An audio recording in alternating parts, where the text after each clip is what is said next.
Hola amigos, ¿qué tal? Mi nombre es Alex Grant y estamos otra vez al mediodía con Alex Grant en esta transmisión que hace un par de semanas no la tenemos al mediodía porque recién pasamos la Semana Santa y como todos o como una buena parte de nosotros me di unas vacacioncitas la semana pasada y les di a ustedes una vacación de este espacio también para que lo pudiéramos retomar en esta nueva semana posterior a esta semana tan importante de reflexión que recién pasamos y también esta semana donde concluyó el proceso electoral que con tantas ansias estuvimos esperando como país. Quiero decirles que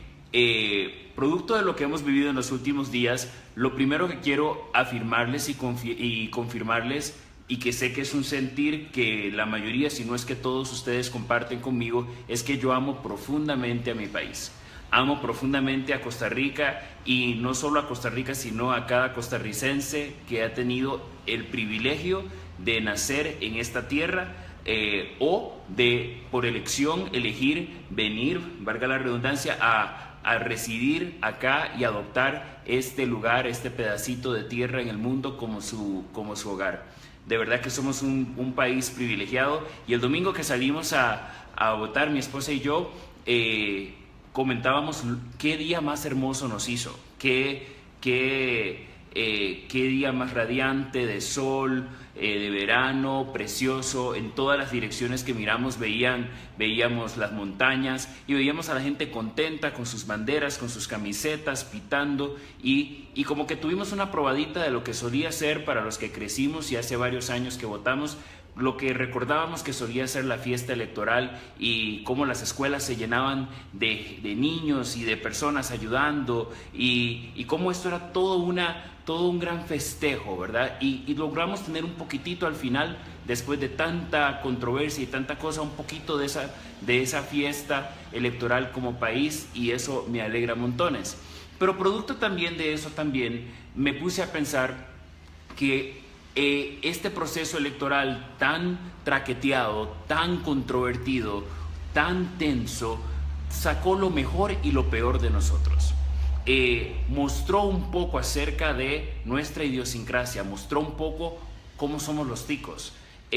porque a veces detrás de el pura vida, detrás de ser la Suiza centroamericana, detrás de ser un país receptor de un premio Nobel de la Paz, a veces perdemos de vista o se desdibuja un poco la realidad de las cosas buenas y las cosas no tan buenas y las cosas feas que aún tenemos como país. Entonces, en mi afán, en lo que quiero compartir hoy no es el de basurear o de ninguna manera denigrar o minimizar ni la alegría por los resultados electorales, ni tampoco menospreciar en ninguna forma a nuestro país. Todo lo contrario. Me parece a mí, igual que lo considero en mi trabajo como consejero, que todo conflicto y toda adversidad viene acompañada de lecciones para aprender. Es que pasar por una situación difícil y no aprender nada de ello es desaprovechar esa situación y además sabemos que una lección no aprendida es una lección repetida. Y nosotros queremos aprender y extraer todo lo que se pueda de lo que acabamos de vivir para cerciorarnos de no tener que volverlo a repetir y aprender todas las lecciones, tanto las cosas rescatables y positivas como las cosas negativas de las cuales necesitamos repasar y analizar y pasarlas como por un colador para ver qué nos dicen estas cosas y analizar y hacer un poco de introspección. Porque claramente está que no sería justo atribuirle todo lo sucedido solamente a los candidatos, sino también hay una cuota de responsabilidad igual, si no mayor, a las personas que apoyamos a uno u otro candidato, que estuvimos a favor o en contra de cualquiera de los dos. Las actitudes que nosotros logramos tener también dicen mucho acerca de nosotros. Dice un principio bíblico que de la abundancia del corazón habla la boca. Si lo adoptáramos al siglo 2018, podríamos decir que de la abundancia del corazón escriben nuestros dedos en redes sociales, o de la abundancia de nuestro corazón mensajeamos en WhatsApp, porque muchas veces mucho de lo que plasmamos ahí reflejó cosas muy profundas, algunas un poco oscuras y tal vez hasta penosas, que nos atrevimos a escribir y tal vez hasta en un afán de defender un punto de vista, tal vez caímos hasta en faltas de respeto y demás, y hoy estamos no solamente teniendo que volvernos a unir como país, sino también como familias, como amigos, como vecinos, como compañeros de trabajo, porque esto realmente generó un cisma muy profundo entre nosotros y ahora nos toca volver a unirnos y también sacó cosas que creo que estaban ya latentes y subyacentes entre nosotros que no habíamos querido enfrentar. Entonces creo que sería muy ingenuo pensar y echarle toda la culpa a la campaña electoral y no admitir que habían cosas en lo profundo de nuestro corazón y de nuestras mentes que ya estaban allí. Y eso me lleva precisamente a quererles hablar de este tema que he titulado El verdadero subdesarrollo. Porque quiero que hablemos del subdesarrollo de nuestro ser y el subdesarrollo que como comunidad o como país podemos estar experimentando. Un primer principio es darnos cuenta de que nuestro subdesarrollo, sobre todo y primordialmente, puede ser mental. Porque cuando oímos la palabra subdesarrollo y lo oímos en el plano de lo político, casi siempre lo asociamos con carencias materiales, con falta de infraestructura, con falta de políticas o de normas más claras, y todo eso es parte. Pero muchas veces el origen de todas esas cosas tiene primero que ver con el subdesarrollo en nuestras mentes, en nuestra forma de pensar, en nuestra forma de ver la vida, en nuestra forma de enfrentar las dificultades, en nuestra forma de manejar nuestras diferencias, en nuestra forma de comunicarnos los unos con los otros. Entonces, mucho de eso empieza primero por nuestra forma de pensar, y es ahí donde primero necesitamos hacer una transformación y un cambio profundo en nuestra forma de pensar, porque como dice el principio bíblico también debemos renovar nuestra manera de pensar para cambiar nuestra manera de vivir. Entonces, tenemos a veces paradigmas, tenemos puntos de vista, tenemos perspectivas que a veces necesitan ser revisadas un poco, que necesitan ser ampliadas, en cualquiera de los dos sentidos, sea que nos consideremos personas conservadoras o nos consideremos personas progresistas, pero esa capacidad o esa incapacidad de podernos poner en los zapatos del otro, de poder considerar el punto de vista del otro. Un amigo me decía, es que yo he hecho un esfuerzo por entender tu punto de vista, pero no siento que vos hayas hecho un esfuerzo por entender el mío. Eso es muy grave, que las otras personas puedan tener la percepción de que no estamos siendo capaces de entender o por lo menos considerar su punto de vista, así sea que no lo compartamos. Entonces, nuestra forma de pensar es sumamente importante de revisar. Segundo, otra forma de subdesarrollo es no tener la capacidad de nunca jugar según las reglas o las leyes. En otras palabras, tratar siempre de saltarnos la baranda, tratar siempre de violentar las normas y las reglas y entonces vivir en una doble moral y en una falta de integridad. A mí me parece increíble, me parece curiosísimo que muchas veces nosotros nos montamos en un avión y tan pronto llegamos a otro país o a otra latitud, en ese otro lugar nos sentimos profundamente respetuosos de las normas y de las reglas porque nos da pavor infringir alguna norma que nos genere alguna consecuencia negativa o que incluso nos pueda llevar hasta el punto de caer en la cárcel. Nadie quiere caer en prisión estando en otro país. Pero sin embargo, cuando estamos en el nuestro, sentimos que las reglas y las normas son sugerencias, que son optativas, que si a vos te nace, las haces, y si no te nace, no las seguís. Entonces, qué peligroso es eso, porque entonces no sentimos que esas reglas, como las normas, las reglas en el tránsito, los límites de velocidad, las normas de nuestra Constitución, que todas esas cosas no pueden ser solamente sugerencias boceteadas sobre un papel, sino que son parámetros y son lineamientos que nos ayudan a convivir en paz y en respeto y en cuidado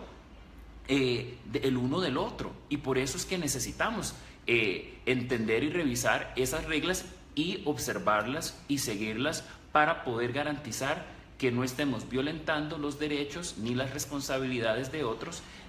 ni tampoco renunciando a las nuestras propias. Entonces, qué importante es que nosotros entendamos que parte de salir del subdesarrollo es empezar a seguir las reglas, ¿verdad? No quiere decir que las reglas no puedan ser replanteadas, no puedan ser revisadas, no puedan ser reformuladas, pero nosotros tampoco podemos andarlas cambiando a nuestro antojo y observarlas o seguirlas cuando nos están mirando y no seguirlas ni observarlas cuando creemos que nadie nos mira.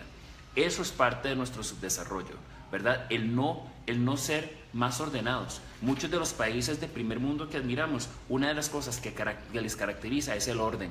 Es el orden y el respeto de las reglas y de las normas del Estado de Derecho. Entonces esas cosas también tenemos que aprender a vivirlas desde nuestras casas, desde nuestros barrios, desde nuestras familias, desde nuestras iglesias, desde nuestras instituciones de gobierno, desde todos los ángulos y perspectivas de nuestro país. Tenemos que volvernos un país que respete las reglas y que también sepa ser consistente y congruente con ellas. Gracias a Shir Vargas por escribir, gracias a Nixon Delgado, mi buen amigo, por estar sintonizado, y gracias a todos los que se van incorporando y los que también comparten este espacio cuando tal vez muchos no pueden verlo en vivo al mediodía, sino que tal vez sintonizan más tarde. Gracias también a Patti, saludos desde las montañas de Turrialba, gracias, espero que estés teniendo un maravilloso día por allá, y yo aquí en Los Yoses, en mi consultorio también, está siendo un día radiante y hermoso y un día lleno de luz, y espero que allá también y en cada rincón donde ustedes estén también tengan luz. Por otro lado, otra forma de subdesarrollo es no conocer mis propias fortalezas y debilidades. Muchas veces cuando no sabemos quiénes somos, tampoco podemos administrarnos ni cuidar bien de nosotros. Necesitamos saber cuáles son nuestras fortalezas, pero también saber cuáles son nuestras debilidades, cuáles son nuestras oportunidades de mejora, porque solo cuando yo sé quién soy y qué tengo para ofrecer y cuáles son mis virtudes, pero también cuáles son mis defectos, entonces puedo administrarme mejor y puedo ser más responsable para hacer un buen uso de esos dones y esos talentos que yo tengo.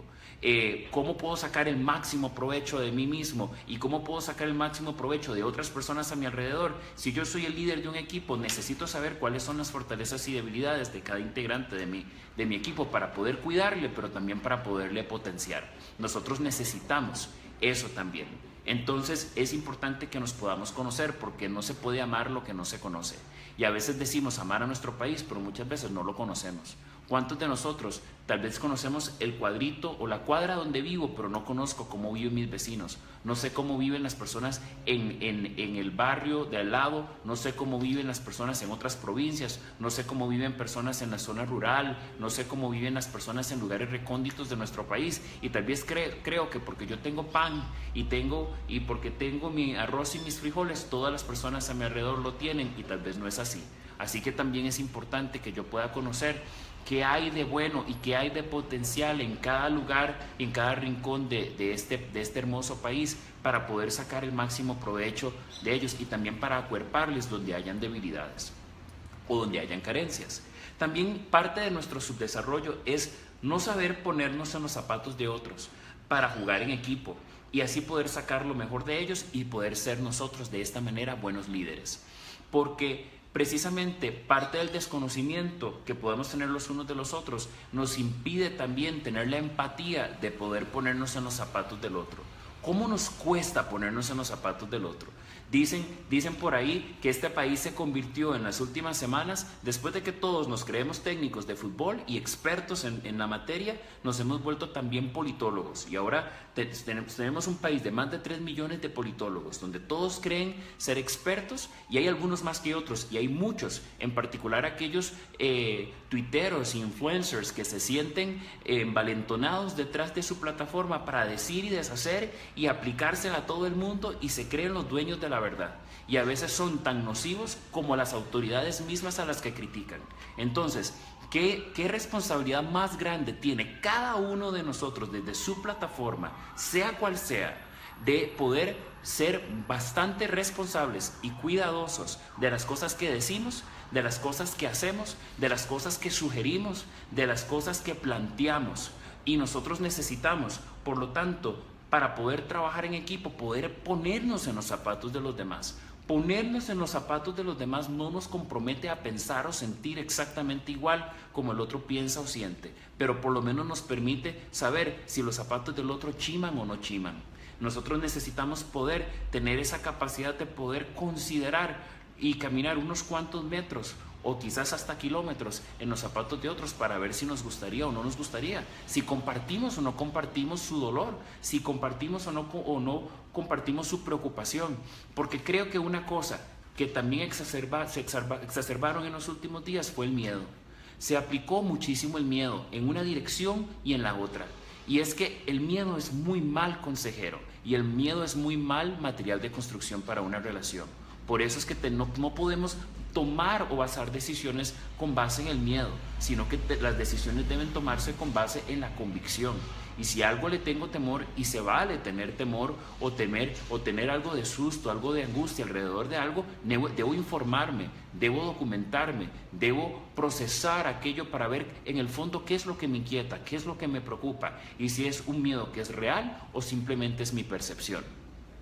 Por ahí también otro elemento más que nos contribuye al subdesarrollo es la falta de educación. Pero no estamos hablando solamente de educación en el sentido formal, porque a veces podemos ser personas que sabemos leer y escribir y sin embargo somos personas profundamente maleducadas. Y eso nos devuelve al punto de cómo nos envalentonamos y no tenemos ningún tipo de protocolo ni ningún tipo de reserva a la hora de meternos a Facebook, a WhatsApp, a Instagram y compartir imágenes y compartir proclamas, ideas que pueden ser profundamente ofensivas a otras personas. Podemos a veces estar pidiendo respeto irrespetuosamente.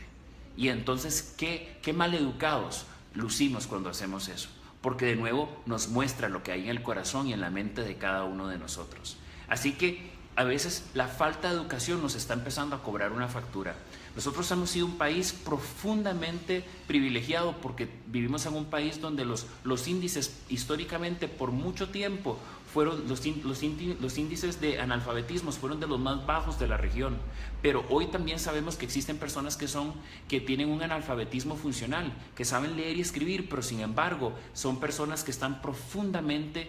carentes de otros principios, de otros valores, de otras herramientas para tomar buenas decisiones. Y muchas veces nosotros, aún teniendo un sinnúmero de títulos y hasta cartones pegados en la pared, podemos ser personas profundamente incultas, personas profundamente irrespetuosas,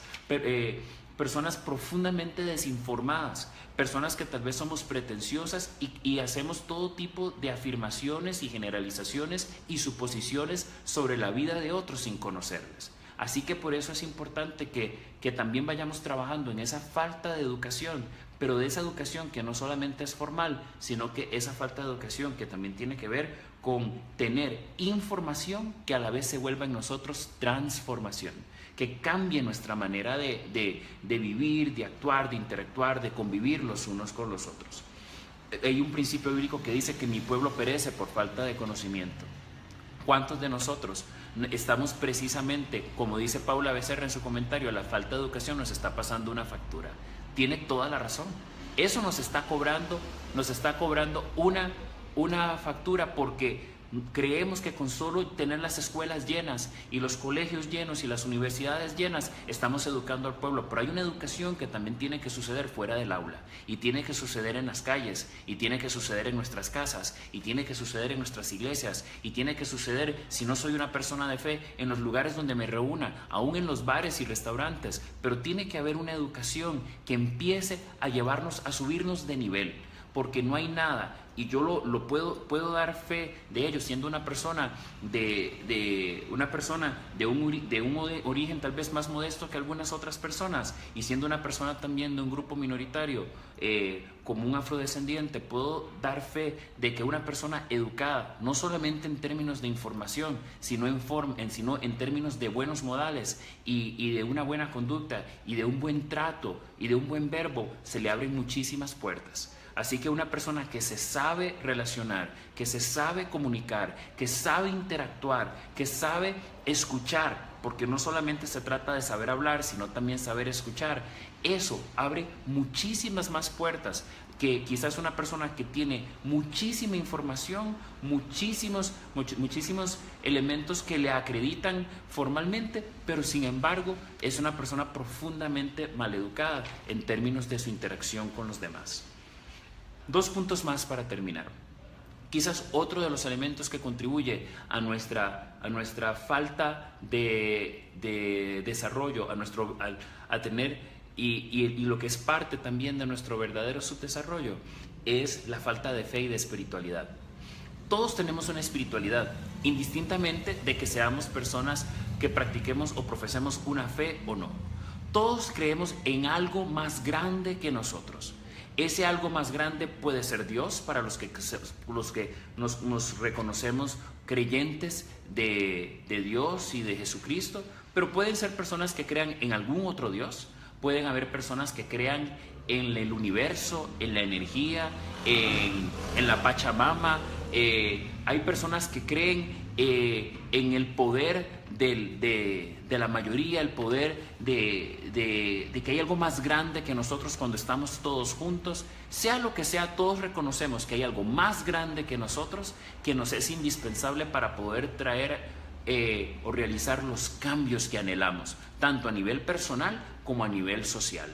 Entonces, nosotros todos, para ser seres integrales, necesitamos cultivar una más profunda espiritualidad. Y es que la espiritualidad es muy diferente a la religión. Se dice, hay un refrán que me encanta, que dice que la religión es para las personas que tienen miedo de ir al infierno, pero que la espiritualidad es para las personas que ya hemos estado en el infierno y que más bien estamos trabajando de vuelta y construyendo un camino de amor de regreso de él hacia acá. Indistintamente de que creas que exista o no existe el infierno, porque no se trata de esto, esta exposición, el punto es que desarrollar nuestra espiritualidad es algo que tiene que reflejarse y transformar nuestro estilo de vida, porque las religiones son formas de creer y hay tantas religiones como seres humanos, pero la espiritualidad se vuelve en un estilo de vida, se vuelve en un respeto que yo le doy a la vida, que le doy a mis semejantes, que me doy a mí mismo, que le doy a mi creador, que le doy a la naturaleza. La espiritualidad tiene que permear absolutamente todas las cosas que hago y todos los aspectos de mi vida. No es que me vuelvo ni fanático, ni monotemático, ni egocéntrico, ni que vivo día y noche frente a una imagen o con una vela encendida necesariamente. Todas esas prácticas tienen su momento y su lugar, pero se tiene que volver algo que, si realmente lo creo profundamente, tiene que transformar mi vida, porque yo no puedo estar defendiendo algo que digo ser importante para mí si eso no transforma profundamente mi forma de vivir y mi forma de interactuar con los demás. Entonces necesitamos volvernos también un país que sea temeroso de Dios, que sea un país también temeroso no temeroso en el sentido del pánico, de la angustia, del miedo, sino respetuoso, un temor reverente hacia la vida, hacia la dignidad de otros, hacia las emociones, los pensamientos, el corazón de las demás personas, indistintamente de que pensemos o sintamos igual.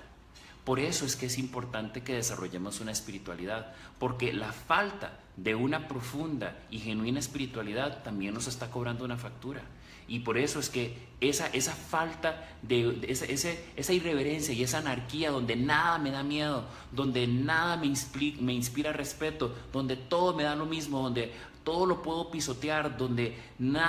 todo es relativo, eso nos cobra una factura. Y una factura profunda, porque a veces relativizamos todo hasta que salimos lastimados. A veces el respeto se nos vuelve como una cosa ahí como antojadiza y solamente se nos vuelve algo contundente y firme hasta que alguien que queremos o nosotros mismos salimos lastimados. Y es ahí donde entonces deja de ser algo relativo.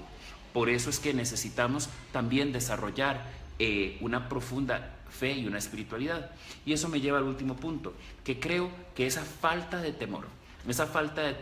es interesante. Ustedes han visto que cuando los niños son pequeños y los llevamos a un lugar nuevo, por ejemplo, si llevamos a un bebé de unos pocos meses o quizás de unos pocos años y ese niño corre alrededor de la piscina, pero no sabe qué tan profunda es la piscina y no siente ningún temor, los que sentimos temor por ellos es los que sabemos que tal vez ese niño si cae al agua no toca fondo, entonces o no da pie, entonces nos da temor que se resbale. También si llevamos por primera vez a un niño o una niña pequeña al mar, nos da muchísimo temor que ese niño corra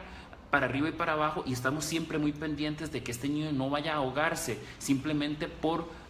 creer que este mar es como una piscina también, que él puede navegar con facilidad y que debe tener ciertos cuidados que nosotros por nuestra edad y nuestra experiencia sabemos que deben de tener. Bueno, el temor puede ser una cosa positiva en ese sentido. Es que cuando empezamos a vivir la vida sin temor a nada ni nadie y sin temor a Dios, entonces tomamos todo tipo de riesgos y nos exponemos a un montón de daños para nosotros y para otras personas. Todas estas cosas que he mencionado para mí contribuyen a nuestro verdadero subdesarrollo y lo contrario a ellas es lo que nos puede empezar a encaminar hacia un verdadero desarrollo de nuestro ser y de nuestra comunidad. Espero que esto que hemos podido compartir hoy les sea de mucho beneficio, de mucho provecho. Les animo a que lo compartan con otras personas y que las personas que desean solicitar mis servicios, tanto como motivador o como consejero, saben que pueden hacerlo llamando a los números de mi consultorio, que son el 22 22 14 50 o el 61 86 39 41. 22 22 14 50 o el 61 86 39 41 y pueden hacer sus consultas generales a esta misma página mía acá en Facebook como Alex Grant, consejero familiar y motivador, y con gusto podemos evacuar esas consultas rápidas que tanto mi recepcionista como yo estaremos en gusto de atender. Que tengan un día maravilloso, buen provecho a quienes todavía almuerzan o a los que apenas van a ir a almorzar, y muchísimas gracias por ser parte de mi vida y permitirme ser parte de la de ustedes. Se les quiere, que Dios les bendiga y nos vemos la próxima semana al mediodía con Alex Grant en este mismo espacio. Chao.